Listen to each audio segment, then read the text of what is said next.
Hi, everyone. My name is Jesse Robbins, and welcome to LPLE from Dialogue FM.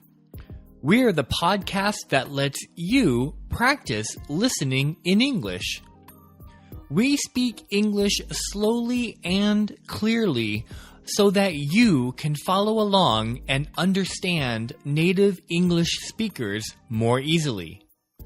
I'm excited to help you improve your English listening skill, as well as help you learn new vocabulary, grammar, and idioms commonly heard in conversations among native English speakers.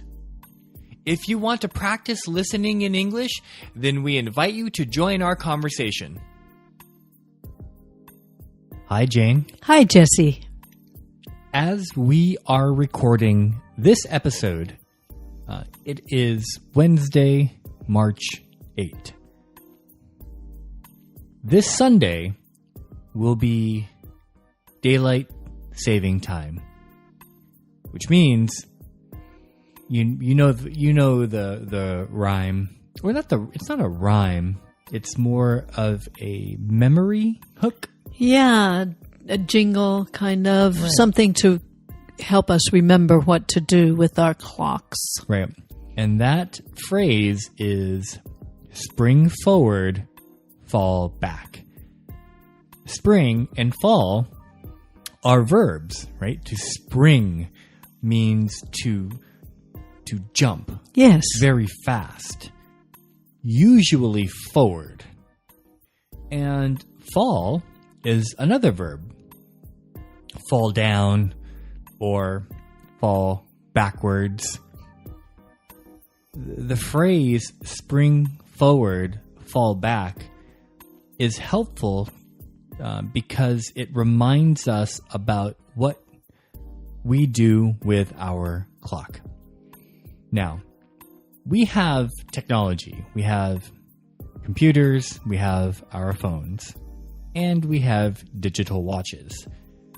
So now, maybe the young generation doesn't know the struggle you and I had with this, which is spring forward. Every year in the spring season, we have to set our clock 1 hour ahead, usually before we go to sleep. And we lose 1 hour of sleep. We do. That's exactly it. We lose an hour of sleep. So, when we go to sleep at 10 o'clock at night, before we sleep, we have to move it to 11, which means we, like you said, lost an hour of sleep. In the fall, we gain an hour. So before we go to sleep, we set our clock 1 hour back.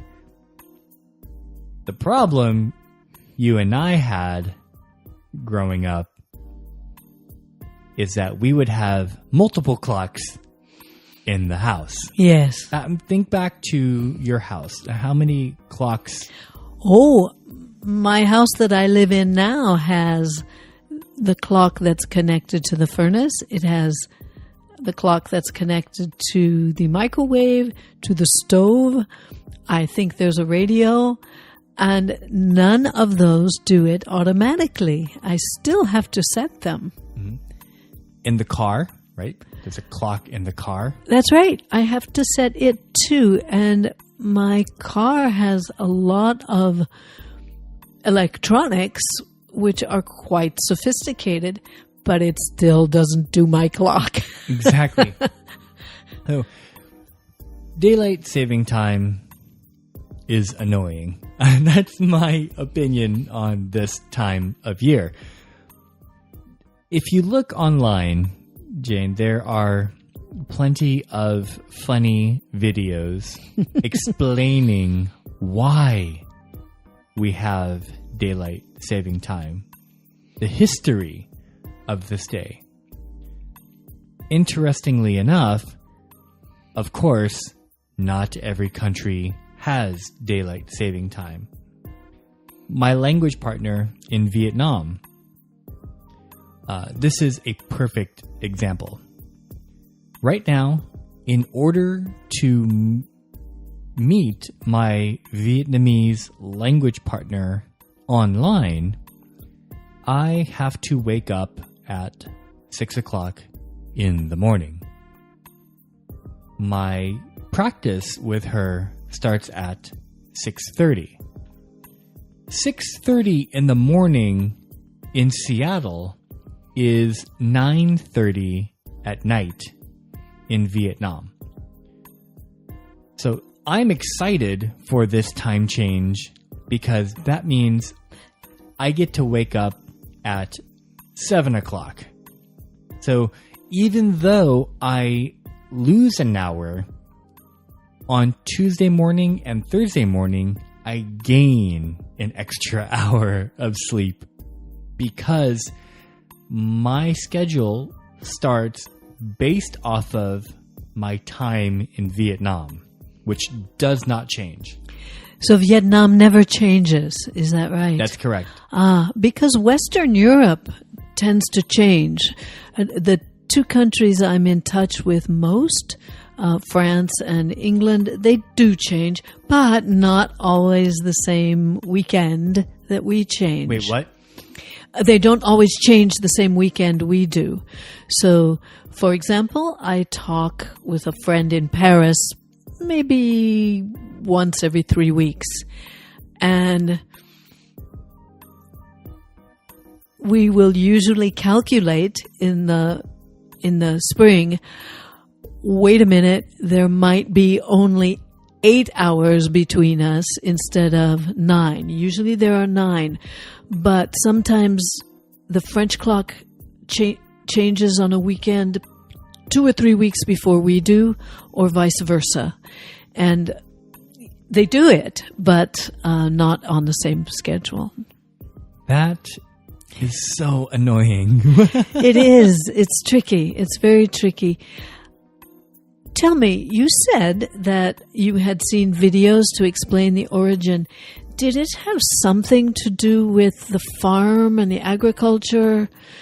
Something about the season changing? And I believe that is the common legend, the common lore. Uh-huh.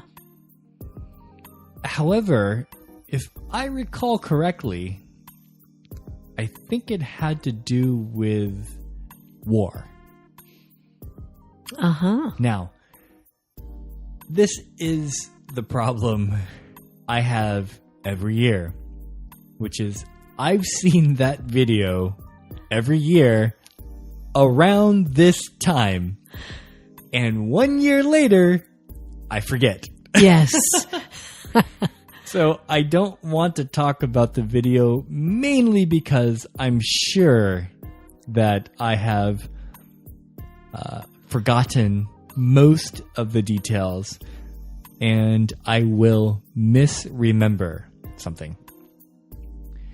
If you are listening to this episode, please take 20 minutes to look at YouTube videos explaining the history of daylight saving time.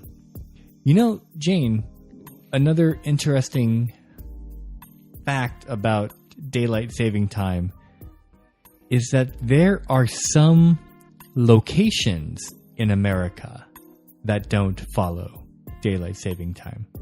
In America, not even a state, a piece of the state.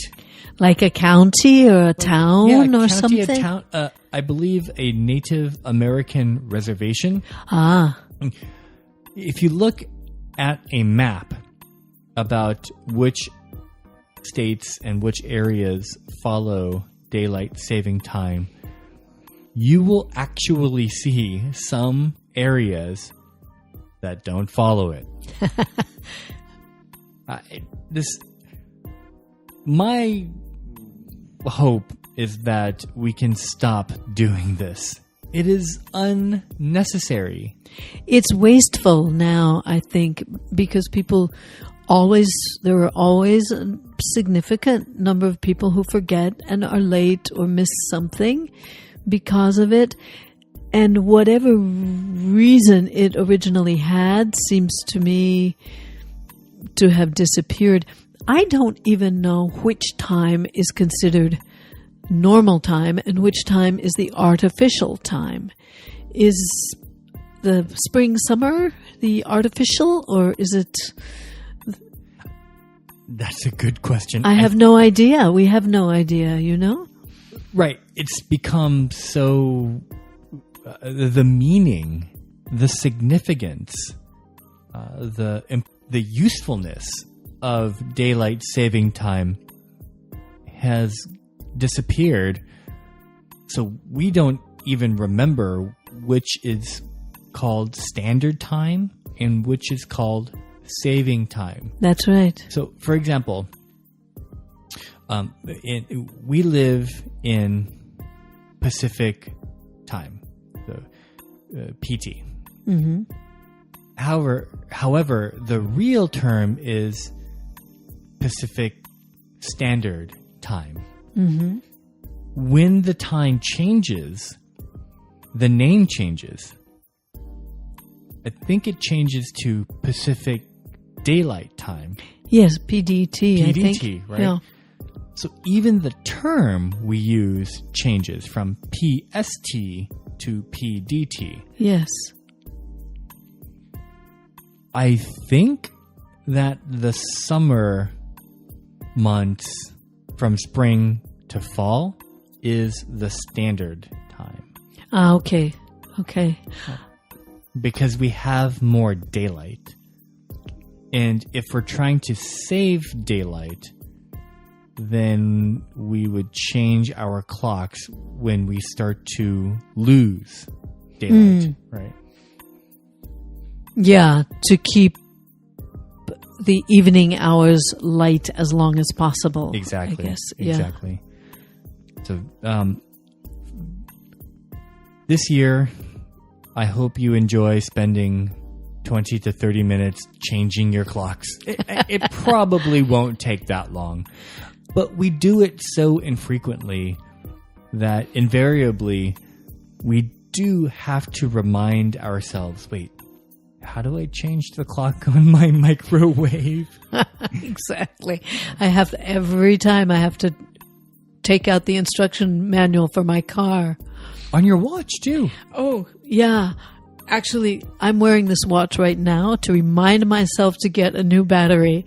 This watch is dead completely. So, for your students who are new to America, you may want to remind them that this Sunday they're going to lose an hour of sleep. And then if they ask you why, please send them that link to the video. Okay. It'll explain everything. I'll do that.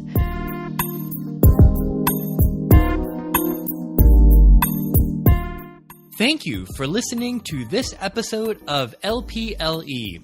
Let's practice listening in English from Dialogue FM. Subscribe to LPLE on iTunes to hear the latest episodes, or listen to past episodes on our website, dialogue.fm. That's dialog.fm. If you have questions or comments about English, or if you would like for us to use a word, grammar, or idiom in our conversation so you can learn how to use it correctly, we would love to hear from you on Twitter at dialogue.fm or Facebook at facebook.com/dialoguefm.